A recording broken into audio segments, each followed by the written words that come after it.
La rencontre de ce matin perpétue une tradition bien ancrée dans l'agenda du ministère des Finances et du Budget. Il s'agit de la rentrée fiscale de la Direction générale des impôts et des domaines.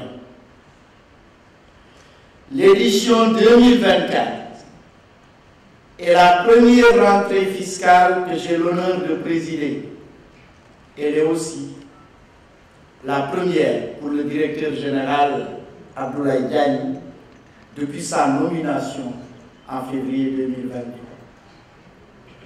À cet effet, je voudrais exprimer ma satisfaction au directeur général Abdoulaye Diagne. Je l'ai fait à l'Assemblée nationale lors de la cérémonie, lors de la réunion plénière dernier jour, à son comité de direction ainsi qu'à l'ensemble de ses collaborateurs pour la parfaite prise en main de cette prestigieuse administration, seulement 10 mois après la mise en place de cette nouvelle équipe. Les résultats obtenus durant l'exercice budgétaire 2023 réconfortent notre choix d'avoir misé sur des valeurs sûres de l'administration fiscale sénégalaise. La rentrée fiscale est le prétexte pour la DGID de lancer officiellement le démarrage d'un nouvel exercice fiscal et foncier. Elle permet également d'évaluer l'action de la DGID et de l'ajuster aux orientations stratégiques nationales et à l'écosystème socio-économique international. Pour 2024, l'arrimage aux orientations stratégiques se fera suivant les lignes directrices du plan d'action prioritaire numéro 3 2024-2028 du plan Sénégal émergent, mais aussi de la stratégie de recettes à moyen terme, SRMT. Je voudrais saisir l'occasion pour témoigner toute ma fierté à l'égard du personnel de mon département, et particulièrement à celui de la DGID, qui nous fait l'honneur de nous recevoir ce matin. Votre engagement quotidien, votre abnégation et vos sacrifices sont les gages de la capacité de l'État et des collectivités territoriales à autofinancer leur développement à travers une fiscalité stable et efficace, ainsi qu'une bonne administration des ressources foncières. Vos efforts conjugués sont visibles à travers les performances continues de la DGID. Sont visibles. En avril 1992, date de ma prise de service au ministère de l'économie, des finances et du plan, j'ai commencé à me familiariser avec le budget de l'État. À la direction de la coopération économique et financière, où j'ai été affecté, j'analysais les sources de répartition des recettes budgétaires. Déjà, la DGID recouvrait en 92 84,1 milliards de francs CFA pour des recettes budgétaires de 293,4 milliards, soit 29%. En 2000,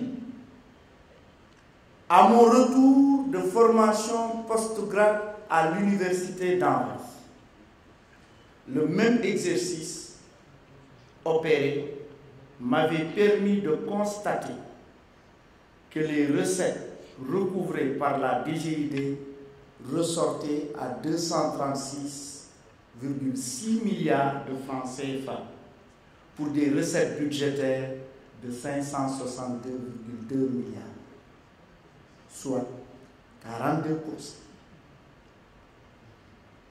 Même si, en son temps, le recouvrement des impôts directs d'État était de la compétence de la DGCPT, les performances de la DGID retenaient toute mon attention. Ainsi, au titre de l'année 2023,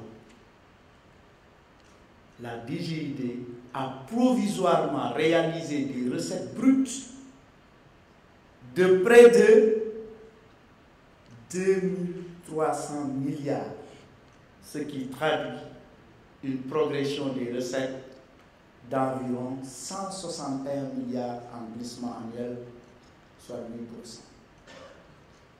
Véritablement, ces performances méritent des applaudissements.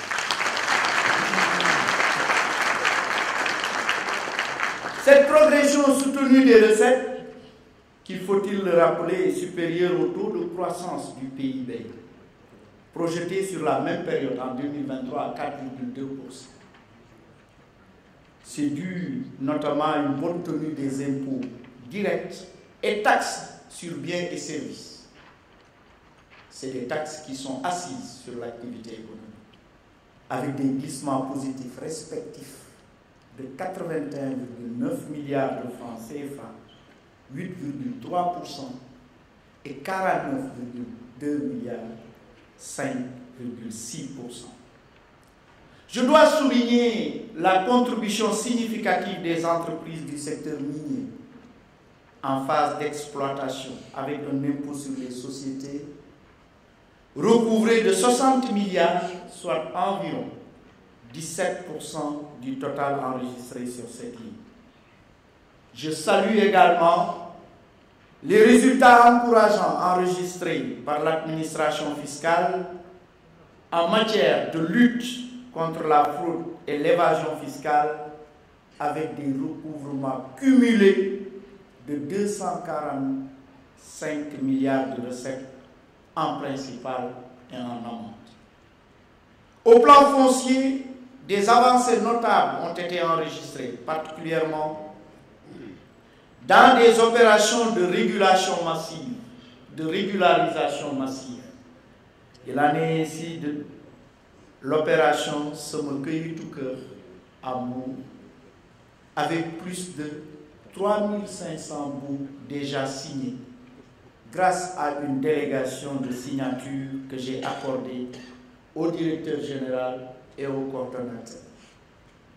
L'opération de régularisation des assiettes foncières, APEPSI 1,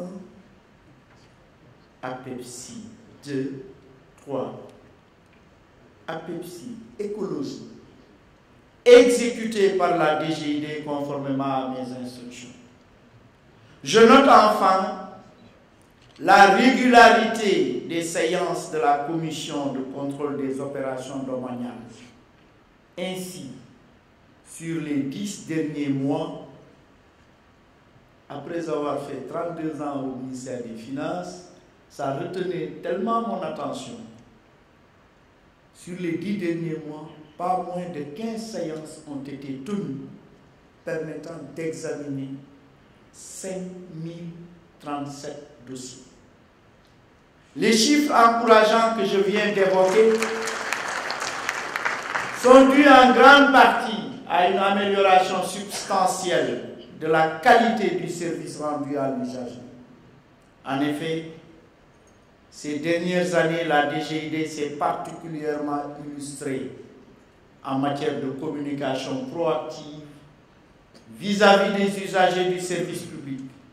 Je note avec intérêt les campagnes de sensibilisation et de rappel des échéances déclaratives, la participation aux foires, les séances de coaching pour la formalisation des entreprises.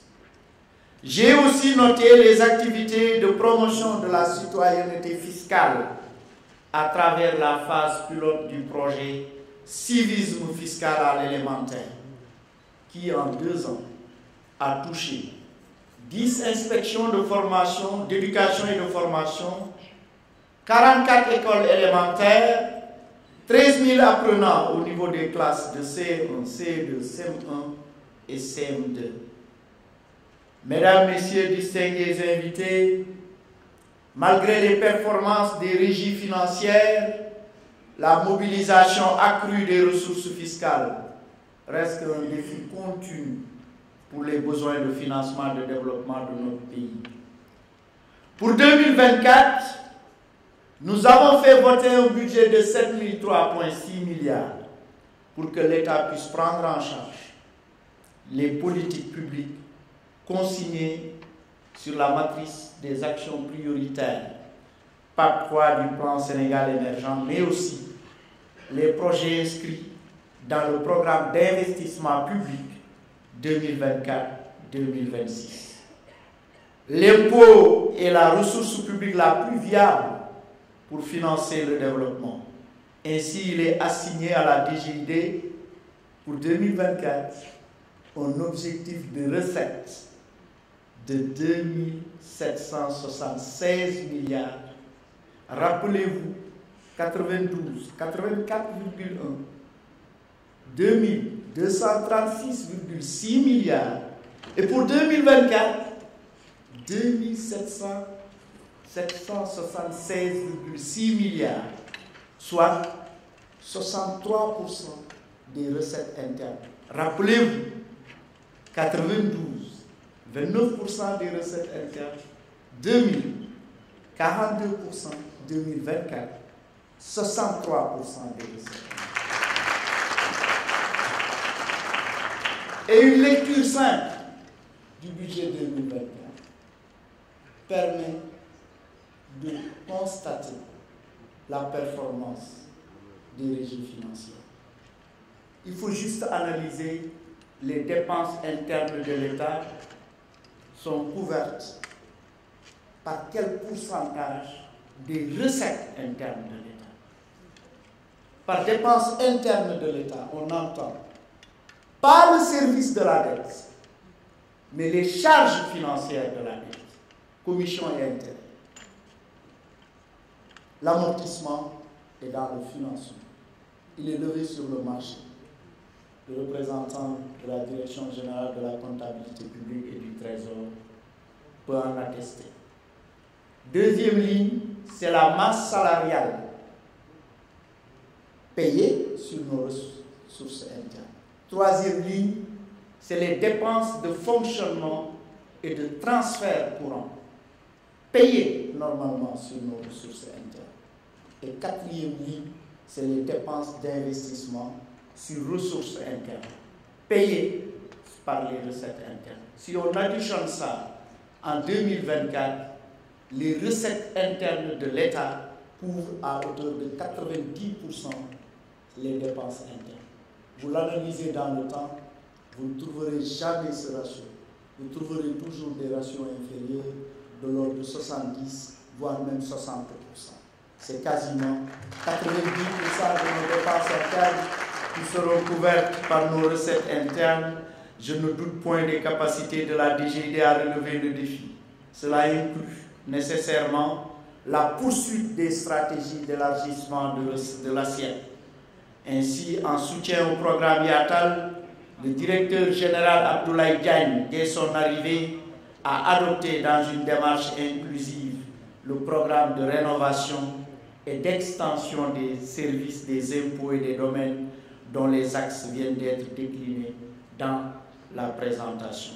C'est dans cette optique que j'ai fait inscrire dans la loi de finances pour l'année 2024 un montant de 2,5 milliards destiné à la construction et à la réhabilitation des centres de services fiscaux. Cet ambitieux programme permettra sans aucun doute de parachever la modernisation de l'administration fiscale. Mesdames et messieurs, chers invités, je ne saurais terminer sans exhorter davantage les directions générales de mon département à renforcer leur collaboration, notamment grâce à une interconnexion des services et une meilleure coordination des missions de contrôle. Une administration doit être au service des usagers par sa proximité, sa simplicité, sa disponibilité, sa célérité, la lisibilité et l'efficacité de son action. Le chef de l'État, son Excellence Macky Sall, lors de l'ouverture du Forum national de l'administration le 9 avril 2016. Pour atteindre ces objectifs, je vous invite à rester solidaires et unis. solidaire et unie autour des objectifs et des missions, pour une mobilisation optimale des recettes et une meilleure qualité du service public. Sur ce, je déclare ouverte la rentrée fiscale 2024. Je vous remercie de votre aimable attention. Merci beaucoup.